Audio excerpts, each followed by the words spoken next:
Welcome to District Command Central, your go-to source for the latest news and updates on the Washington Commanders. Don't forget to hit that subscribe button and ring the bell, so you never miss a play. At the heart of the NFL's preseason noise, there's always one name that seems to stir up both admiration and doubt in equal measure, and this year, it's Deebo Samuel. The newly minted Washington Commanders wide receiver is entering his 7th season in the league, and you'd think by now, fans and critics alike would have learned not to bet against him. But here we are. Social media lit up like a Christmas tree the moment a clip surfaced of Deebo jogging during OTA letters. That one video, just a few seconds long, sparked endless debates and hot takes about his fitness, speed, and even his relevance. In a crowded league, it was all anyone seemed to talk about for a week. But here's the thing, Deebo Samuel isn't sweating any of it. He's been through this rodeo before. The name-calling, the narratives, the so-called analysis from people who've never laced up cleats, all of it is just background noise to him now. Deebo addressed the noise head-on in a recent interview with the cool, unbothered demeanor of a veteran who's seen and heard it all. People need something to talk about, he said, flashing that signature calm confidence. And he's right, every offseason, it feels like the NFL world collectively chooses a handful of players to dissect under a microscope, and this summer, Deebo drew the short straw, whether it was being labeled washed, slow, or even out of shape. The doubters were loud, but Deebo didn't lash out, didn't clap back on Twitter, and didn't post a training montage on Instagram to prove a point. Instead, he's letting the process speak, because at the end of the day, talk doesn't put points on the board, action does, and come week 1, all the opinions in the world won't matter. When the pads go on. What makes Deebo different is that he doesn't rely on outside voices to fuel him. A lot of players say they use hate as motivation, that the criticism pushes them. Deebo, not quite. He's driven by something deeper, his own standard. I know who I am, he said. I know what I'm capable of. That self-awareness, that internal fire, that's what keeps him moving. That's what gets him through the grueling off-seasons and long recovery days. He's not playing to silence critics. He's playing to be the best version of himself, plain and simple. That mindset separates the good from the great in this league, and make no mistake, Deebo Samuel still believes he's among the greats. The jersey may have changed, but the mission hasn't. He's here to make noise on the field, not off it. The Commanders knew exactly what they were getting when they brought Deebo into the fold. They weren't looking at OTA clips, they were looking at the body of work, at the versatility, the toughness, the ability to take a short pass and turn it into 6 points in the blink of an eye. That's the Deebo they signed up for. And don't think for a second that head coach Dan Quinn or offensive coordinator Cliff Kingsbury are worried about some slow jog in June. These guys are preparing for September, for game time, when it counts, and that's when Deebo thrives. He's not built for off-season chatter. He's built for third and 8 in the fourth quarter. He's built for must-win games in November. He's built for big moments. And Washington's banking on him to deliver exactly that. When Deebo says, "We're here now," it's more than just a casual remark. It's a statement of intent. Training camp is in full swing. The preseason is around the corner. The real work is underway. This is the point where speculation stops and execution starts. Deebo knows that better than anyone. He's been a star. He's battled injuries. He's been counted out, and he's bounced back every single time. That resilience, that mental toughness, that's what makes him dangerous. And as the Commanders gear up for a season where expectations are rising, Deebo's presence in the locker room is going to be just as valuable as his presence on the field. Leadership can't be faked, and Deebo leads by example with his grind, with his attitude, and with his willingness to block out the noise and get to work. The Washington Commanders are a team looking to rewrite their narrative, and Deebo Samuel might just be the perfect fit to lead that charge. Think about it, a franchise hungry for relevance, for respect, for wins. A fan base craving something to believe in. And then you add in a player like Deebo, a guy who's made a career out of proving people wrong, out of showing up when it matters most. It's a match made for prime time, and if the doubters thought they were writing his ending, they might have just set the stage for the next great chapter in his career. Because Deebo doesn't fold under pressure. He rises, always has, always will. And that's exactly the kind of energy the Commanders need.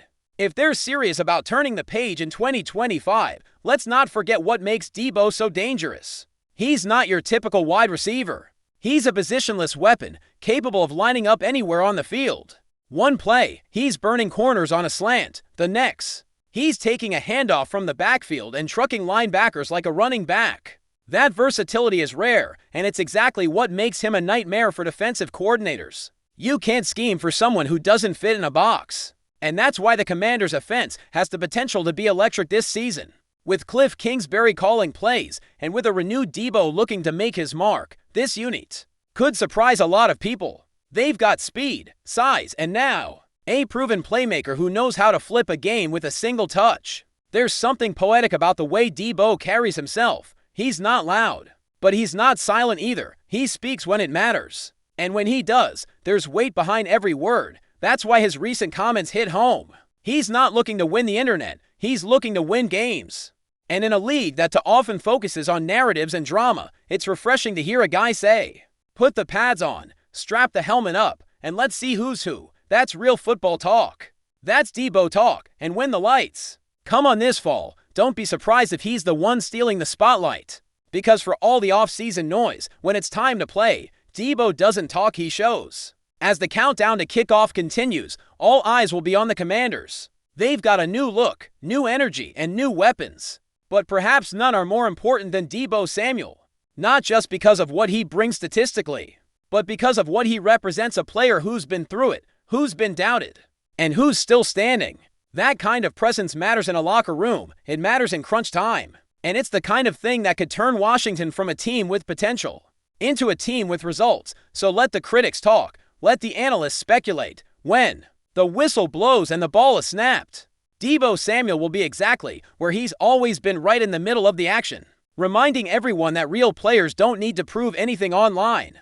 They prove it on Sundays. So here we are, another season, another chance, another Deebo Samuel storyline, but this one feels different. This one feels like redemption.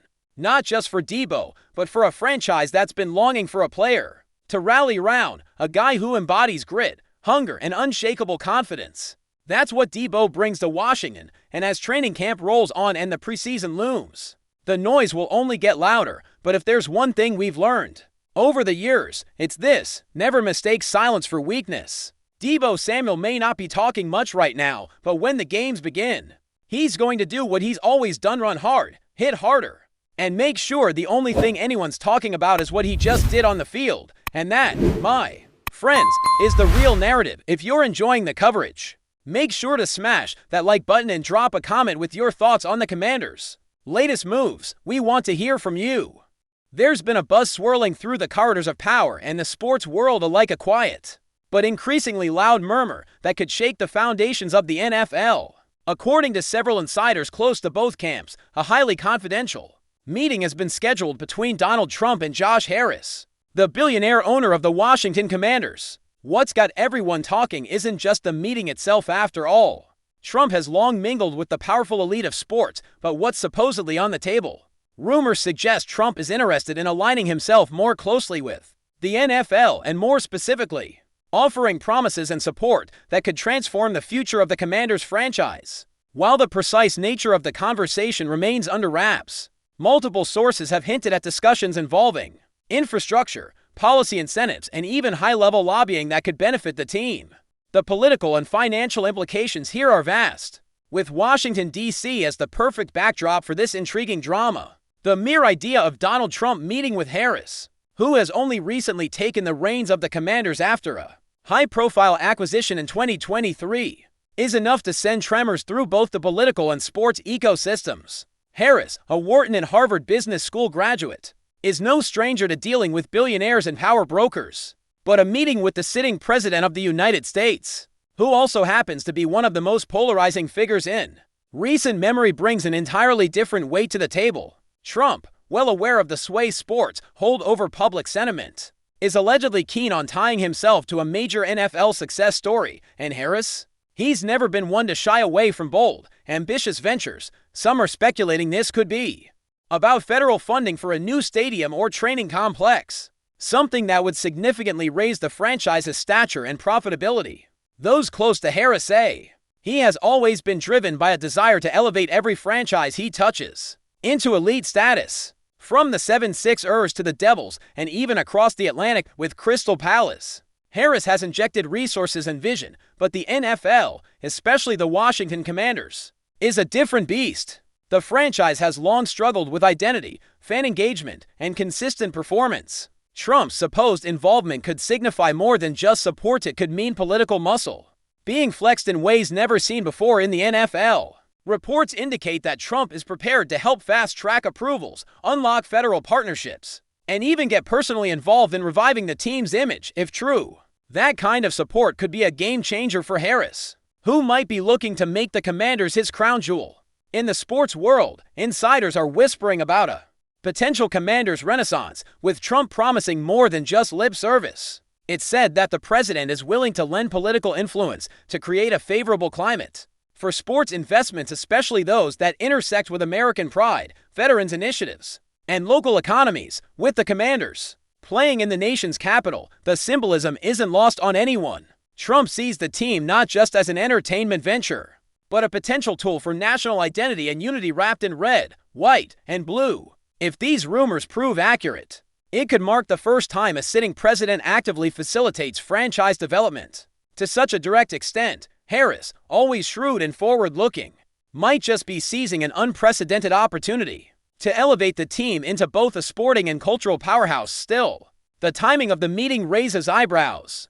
With the 2025 season approaching and Trump deep into his second term, some see this as an attempt to cement a legacy not just in politics, but in sports as well. Trump has famously clashed with the NFL before, criticizing kneeling players and questioning league leadership. But now, with this sudden pivot, some speculate he's looking to reshape the narrative entirely, this time as a benefactor. What better way to do that than by linking himself to a historic team in need of a turnaround? Harris, with his deep business background and ties to both U.S. and European sports, could be the perfect ally in this effort. The whispers say this meeting isn't just symbolic, it could be strategic, laying the groundwork for Trump to become an influential, albeit unofficial, player in the world's most lucrative sports league. Meanwhile, team insiders and Commanders fans are holding their breath. The possibility of a political figure as polarizing as Trump becoming even loosely affiliated with the franchise sparks mixed reactions. Some see this as a long overdue lifeline for a team that struggled with everything from stadium issues to cultural controversies. Others worry it could alienate parts of the fan base and bring even more scrutiny. Yet, the potential upside: new facilities, increased investment, national exposure might outweigh the risks. Harris is no stranger to controversy or high-stakes decisions, and those around him describe him as calculating, focused, and always thinking 3 steps ahead. With Trump potentially in his corner, this could mark a major shift not only in the Commanders' trajectory, but in the broader relationship between sports and American politics. Sources close to the NFL say the league office is aware of the meeting and is monitoring the situation. Officially, there's been no comment, but behind closed doors, there's concern and curiosity. The NFL has long tried to walk a fine line between business and politics, preferring to stay neutral while reaping the rewards of patriotic branding. Trump's involvement, even indirectly, could challenge that balance. If Harris accepts any form of support from the administration, especially with strings attached, it could set a precedent. Other teams might look for similar back-channel advantages, and suddenly, the league's apolitical stance could be under threat. Still, some executives argue this is no different than cities lobbying for Super Bowls or tax breaks, just at a more visible, controversial scale. The NFL knows it must tread carefully, but for now, all eyes are on what happens next. Another layer to this story involves Harris's sprawling sports empire. As managing partner of teams in the NBA, NHL, Premier League, and now the NFL, he has global reach and unprecedented leverage. Some believe Trump sees in Harris a gateway to even more influence across sports and international markets. Crystal Palace, for instance, plays in a country where Trump has faced significant political backlash, but where the Premier League remains wildly popular. If this connection between Harris and Trump grows deeper, it might extend beyond the Commanders and into a broader vision involving sports diplomacy, branding, and national prestige. Harris's creation of the 6 North and Harris Philanthropies also means he's well-versed in balancing business, charity, and legacy. A partnership, formal or informal, with the president could be a move to anchor his name alongside global leaders, sports titans, and historic franchise revivals. As speculative as all of this remains, the sheer weight of the names involved makes it impossible to ignore. Trump has always been about spectacle, control, and narrative. Harris has always been about expansion, investment, and transformation. The Commanders, long in search of a fresh identity, could find themselves at the intersection of those two forces. Whether this turns into a full-blown partnership, a symbolic gesture, or nothing more than a strategic meeting remains to be seen, but for fans, stakeholders, and political analysts, the signs point toward something significant brewing. If these rumors are true and if promises are indeed being made behind closed doors, then the Commanders could be on the verge of a new era. An era shaped by one of the most unlikely duos in recent sports history, a Wall Street tycoon and a U.S. president with unfinished business in the world of football. So, is this the beginning of the most high-profile political sports alliance the NFL has ever seen? Only time will tell, but for now, Washington, D.C. is buzzing. From Capitol Hill to FedEx Field, everyone's watching.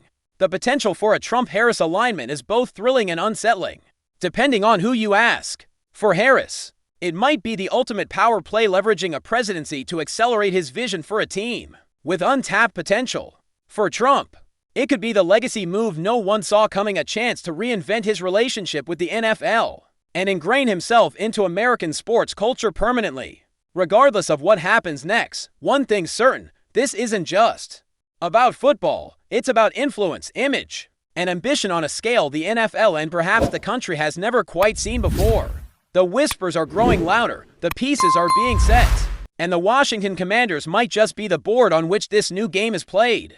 Thanks for tuning into District Command Central. Make sure to subscribe and follow us for all the Commanders news you need. Until next time, keep the faith and hail to the Commanders.